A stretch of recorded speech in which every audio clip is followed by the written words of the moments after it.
فاسألوا أهل الذكر إن كنتم لا تعلمون. Ada banyak misteri hadirin sekalian dalam perjalanan kehidupan kita yang membuat kita, kalau kita mau jujur ya, kita akan bertanya, kenapa saya ya? Kenapa saya yang dikasih kesempatan ini? Padahal kan ada banyak orang. Kenapa saya yang dikasih jalan ke arah sini sehingga saya bisa dapat A, dapat B, dapat C? Padahal saya rasa ada banyak orang yang lebih pantas.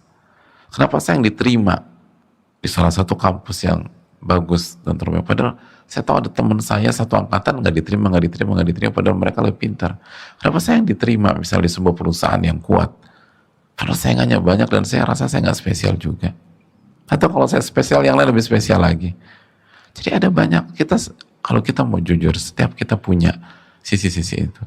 Yang jawabannya tidak lain tidak bukan pertolongan Allah, taufik dari Allah,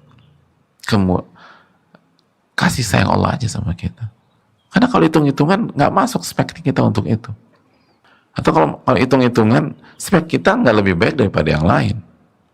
Tapi kenapa kita? Ya hidayah aja lah hadirin. Kenapa kita dapat hidayah? Bukankah banyak dari kita lupa sama Allah? Tapi Allah nggak lupa sama kita.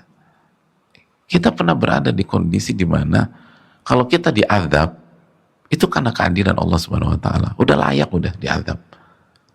Nggak sholat, nggak puasa, nggak beribadah, nggak bertauhid sama Allah. Kita nggak nutup aurat. Kita ini, kita itu. Kalau kita dikasih ini, nggak bisa kita cari-cari alasan. Emang layak udah.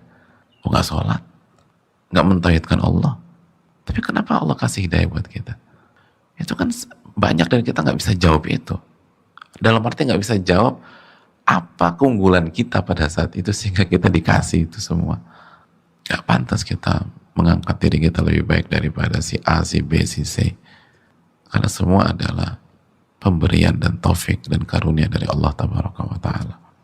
Mungkin kita bisa ngejawab, kenapa Anda masuk ke, misalnya kenapa Anda berhasil masuk ke perusahaan yang sangat kuat dan sehingga gaji Anda tuh nggak karu-karuan tingginya. Mungkin kita dapat jawaban, oh karena saya lulusan terbaik di kampus A dan kampus A ya kampus yang terbaik. Oke, kenapa Anda bisa mengikuti? Kenapa Anda bisa belajar di kampus tersebut? Oh karena saya diterima melalui jalur undangan misalnya. Yang lain pada ujian saya diminta. Oke, kenapa Anda bisa diundang? Oh karena saya yang terbaik di SMA. Kejar lagi, kenapa Anda terbaik di SMA? Karena saya bisa ngikutin semuanya. Dan itu SMA terbaik. Kenapa Anda bisa masuk SMA terbaik? Karena saya dari SMP terbaik. Dan saya dapat nilai bagus, saya bisa ngerti sekarang. Oke, kenapa Anda bisa masuk SMP terbaik? Karena SD saya terbaik. Oke, kenapa Anda bisa masuk SD terbaik? Karena saya lulus ujian. Oke, kenapa Anda lulus ujian? Kan mentok-mentoknya karena kecerdasan yang dikasih sama Allah. Itu bisa dijawab lagi. Kenapa Anda cerdas? Coba gimana? Jawabannya gimana? Kenapa Anda jenius? Coba. Jawabannya apa sih? Hah? Emang sebatas karena saya minum minyak ikan dulu? Kan apa sih? Kenapa? Oke, kita jenius. Kenapa kita? Dari mana itu jenius itu? Oke, dari orang tua kita. Sebagian orang jenius, orang tuanya biasa-biasa aja. Nggak semuanya demikian. Dan kalau dikejar lagi, kenapa orang tua ada jenius? Mentok-mentok nggak bisa jawab udah. Kecuali taufik dari Allah, pertolongan Allah. Dan begitu juga dengan banyak orang lemah. Ketika dikejar terus, bukan karena mereka malas, enggak. Banyak seperti itu. Kita nggak katakan semua. Tapi itu tadi Allah membagi-bagikan rezeki itu beda. Kalau hulunya itu, maka pantaskah kita merasa lebih tinggi dari orang? Kalau hulunya, atasnya itu.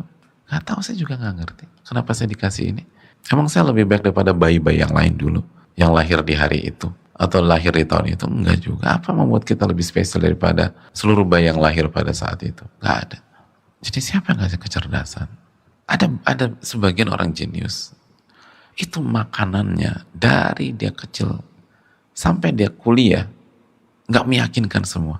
Ada nggak ngalamin kayak gitu nggak? Ini kan katanya ini dari faktor gizi. Betul, faktor gizi pengaruh. Tapi kita lihat juga ada orang dari kecil, dari bayi sampai kuliah. Karena setelah kuliah dia punya duit dan dia bisa makan yang paling enak. Tapi sampai kuliah itu makannya nggak jelas sudah. Semua makanan yang nggak direkomendasi dimakan sama dia. Tapi jeniusnya minta ampun ya orang. Jadi dari DNA nggak meyakinkan, dari makanan ada memang makanan-makanan misalnya yang menguatkan hafalan dan seterusnya. Tapi di sisi lain kita lihat orang nggak pernah makan gituan, nggak mampu beli kayak gitu, atau nggak ada. Tapi jeniusnya minta ampun, tapi cerdasnya luar biasa. Itu taufik dari Allah Subhanahu Wa Taala. Jadi buat apa kita merasa lebih ini? Dan seringkali tuh unik-unik itu orang tuh melejit itu sebabnya kalaupun bukan dari lahir, perjalanan hidupnya tuh menarik. Ada orang itu, ini benar, saya tahu sendiri, ada orang itu biasa aja, dari kecil itu biasa, standar. Tiba-tiba ada acara, dia kebentur, dengan benturan yang keras, kepalanya gerbuk gitu, atau buku bentur. Terus ada hilang ingatan, dan ada masalah.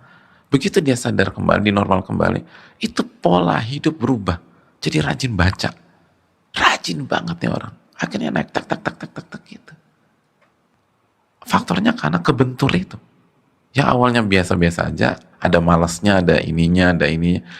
Itu begitu setelah kebentur, pasca kebentur, jadi rajin belajar. Jadi punya etos belajar dan bekerja yang luar biasa. Ada yang mau coba? Kalau kita udah benturin, ya Allah tuh kalau kasih itu, makanya jangan suudzon sama Allah. Jadi itu kalau hari pertama pas dia kebentur, mungkin orang tuanya nangis, tapi itu bersyukur, ya Allah anak saya berubah, bukan karena dimasukin ke pondok, bukan dimasukin ke ini, kebentur, berubah total 180 derajat, gaya hidupnya berubah gara-gara kebentur. Teman dekatnya bingung, ya Allah, dan nggak berani nyoba juga. Gue percaya sama lo, sahabat gue mau benturin juga, nggak ada. Jadi apa kalau bukan itu taufik dari Allah Subhanahu Wa Taala? Jadi benar deh, kita tuh harus banyak bersyukur ketika melihat mereka. Allah yang kita tinggikan, bukan kita merasa lebih baik. Fas'alu ahla dzikri in kuntum la ta'lamun.